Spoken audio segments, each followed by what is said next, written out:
Hello everyone, my name's Alison. I've been an art teacher for over 20 years and I'm going to do a quick monoprinting demo.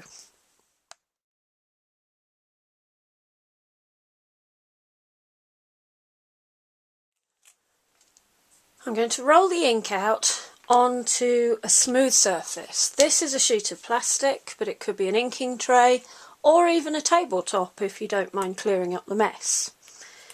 I've put a blob of ink about the size of a small grape onto the inking surface. I'm going to use the roller to smooth the ink out, and you'll notice I'm rolling in two directions at 90 degrees to each other. It helps if you listen out for the very distinctive hiss that you'll get if you've got the right amount of ink on your surface. Now that the ink has been rolled out nice and smoothly, I'm going to draw into the ink with a piece of thick card cut into a thin strip. You could use a spatula or a glue spreader.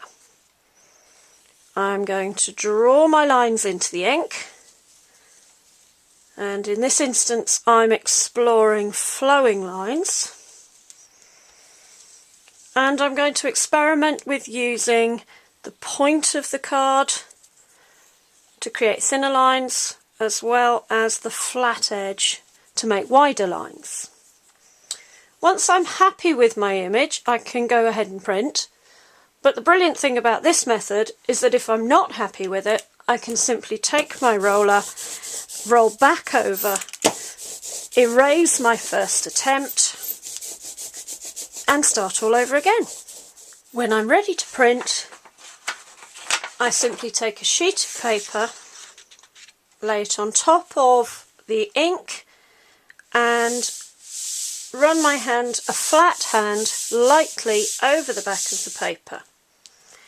Peel the paper up, and here's my printed image.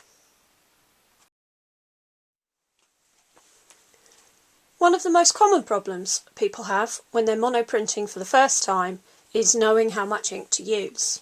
Ideally, a blob of ink about the size of a small grape is best, but if too much ink has been used, you won't be able to hear the hiss. You may not hear anything at all, or you might hear a bit of squelching. It's easy to solve.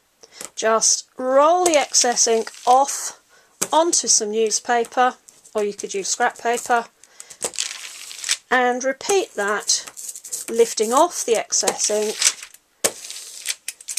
until you hear that nice distinctive hiss we've mentioned before. If you've got any questions about monoprinting, just get in touch using the email address that's coming up next.